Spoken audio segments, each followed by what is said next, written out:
Let me show you how to edit your videos in 3 hours or less in this step-by-step walkthrough. Okay, before we get into the 4-pass system, let me talk about some reasons why editing is taking so long for you. The main problem is you are deciding everything at once. You don't have a pipeline or a workflow that kind of makes these decisions for you or have them segmented out. You're trying to make all the decisions at once. A lot of creators try to fix the story, the timing, the visuals, and polish all simultaneously at once in the edit. Every decision slows you down because you're shifting from different types of thinking. So you want to do things in segments. The secret to editing isn't speed, it's sequencing. All right, let's start with my 4-pass system.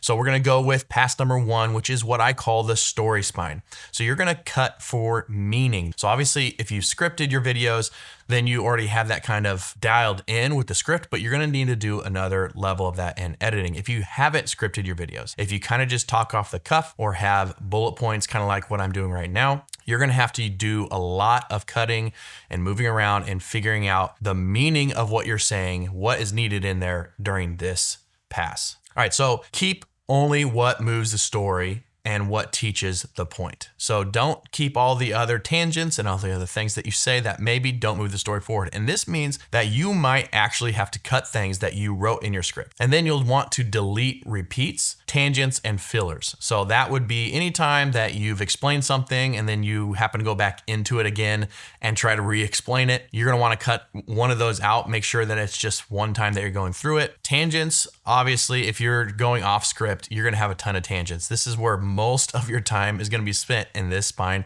is getting rid of those tangents. If it doesn't move the story forward, get rid of it. Don't worry about the fact that you shot it and maybe you like that part of it. Just get rid of it. It doesn't move the story forward. And then fillers are like filler words. So and you know, those type of things when you're pausing and you're thinking. So I don't want you to have to edit as the viewer. I'm going to edit that out as the editor. So here we go. Can a new viewer summarize the idea after 30 seconds? So in a video or a point of the video, can they summarize that after 30 seconds? If not, you're taking too long to explain it, or at least you need to put kind of a premise at the beginning, you know, a hook for each section, or, you know, some sort of way of explaining what you're going to do during that time. And that way they can explain it to themselves and they understand what this point is for or what the video is for, that kind of stuff. So that's what you're going to want to do. You're not editing clips, you're shaping the clarity of the message of the story of the video. All right, pass number 2 is rhythm and energy. And this is where you're gonna look at the feel of the video. So we looked for clarity and the story in the first pass. Now we're gonna look for the feel of the video. How does it feel to you? What does the rhythm look like? What does the cadence look like? How does it flow? So you're gonna want to think about the spacing and pacing of the clips. You're gonna trim the ends and the heads of the clips to get the pacing exactly where you want it. This is where you've already cut out the things that you don't need in the story, but how does it flow together? You want it to feel natural. You want it to feel like one thought and idea are moving to the next in the right pacing, not too quickly, not too slow, that kind of stuff. You're gonna remove dead air or false starts. Like, so maybe you kept a section here that was clear, but maybe it had a weird start to the clip and you need to cut that off. That's what you're gonna do here because you want the pacing to feel right. And this is where you also add some micro movement. So this is where I would add some punch-ins or maybe some, like the camera slowly moves in, or some B-roll, and think about adding some form of change every 10 to 15 seconds. That'll help keep the audience's brain engaged, even if it's just a small jump cut like I'm doing in these videos right here, or maybe a slow zoom. That's great too. These are simple things you can add that don't take much time in editing, but will keep the visual movement happening in the video and keep people engaged. All right, pass number 3 is the clarity layer. So this is where we're gonna help their brains relax. This is where we want to take the stress out of them learning what we're talking about and understanding what we're talking about. So let me explain what that means. You're gonna want to add light on-screen text. This is where the text comes on the screen to be able to help them understand what you're saying, why you're saying it, and why it matters to them. Okay, so those are 3 things you're gonna think about. Then you're gonna add smooth transitions between topics. So if you can have some sort of transition element visually, you can use templates, things like that to do that.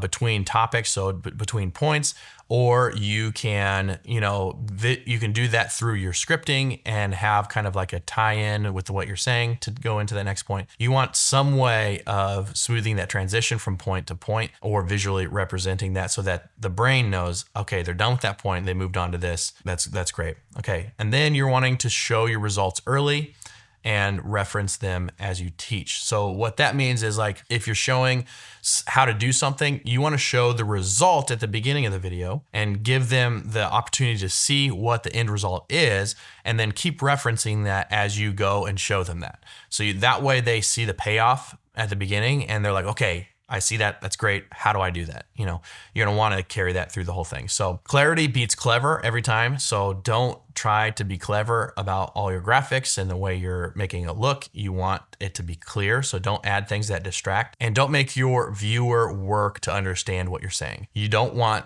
visuals or even things in your script to cause your viewer to not understand what you're saying or have to think about it too much. So you want to be clear with everything. All right. Pass number 4, this is the polish window. Okay, so this is where you're going to finish and you're not gonna fiddle. Okay, so this is where a lot of people lose time, is they take too much time fiddling in this section of the editing process. All right, so this is where you're gonna fix audio levels. You're going to add music that supports but doesn't take away, right? You don't wanna distract. You're gonna adjust the color and the way it looks, the footage of your video, the way it looks, and then do one final watch through and ask yourself, does the first 5 seconds clearly promise what's delivered? Okay, so does it promise what they clicked on? So the title and thumbnail, does it keep that promise? Does it state that promise? Then does it promise what's actually delivered? Does your video actually deliver that?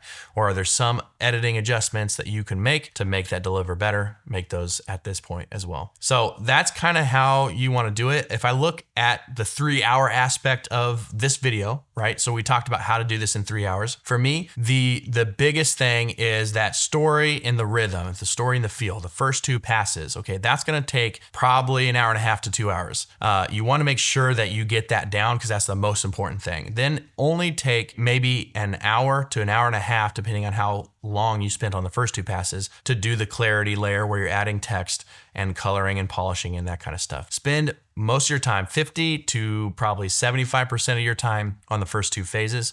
So that would be, in this case, if you're doing it in 3 hours, you're going to do 1.5 hours to 2 hours of the first 2 phases, and then, or first 2 passes, excuse me, and then the pass 3 and 4 will take the rest of that time. Okay, so here is a pro tip that will help you actually speed up the time as well, and that is to make systems that make your editing easier. So a couple of things that I do is I make a templated project. In DaVinci Resolve, the projects are saved on a database. It's a little bit different, but I actually create a template which has all my graphics, all my text elements, all my timelines, all my, stock footage and stock sounds and all the things already imported in. It's already organized, it already has files, it already has timelines, and everything's ready to go. All I have to do is duplicate that project file, open it, drop in my footage for that video and my audio for that video, and then edit with everything in there. And I can just drag and drop the text where I need it to use it. So making a template will make your editing so much faster. Now you can buy templates as well to help that if you don't want to make it. Then also make sure you keep your folder system structured. Like I said, every video has the same folder structure on my computer as well as in the project. So I know where everything goes. Everything's already there. There's no guessing on where to put stuff or where to find stuff. Make everything consistent and you won't have to think about it or waste time on it. And then you want to build a checklist in your brain. You can write it down. I have one in my brain to stay, consistent and creative and not scattered and all that kind of stuff. And that will give you the freedom and the ability to cut the edit time down from where you're at right now. So all that to say, fast editing isn't about rushing. It's about cutting down the decisions that you have to make in the time, preparing and allowing yourself to go through a system like this 4-pass system so that you know exactly what you're doing at every time of the video edit and you don't have to waste time trying to fiddle around. You can just make those decisions and move forward on with your video. Also, if you're looking for a community to help you stay consistent in making your videos or even give insight and feedback into what you're doing, join the Creator Lab for free in the description below. It's a community that I built of creators just like you. And so I'll love to see you over there. Also, if you're trying to find why your videos aren't connecting with your audience, check out this video over here where I explain some of the reasons why that might be happening and how to fix them. I'll see you over there.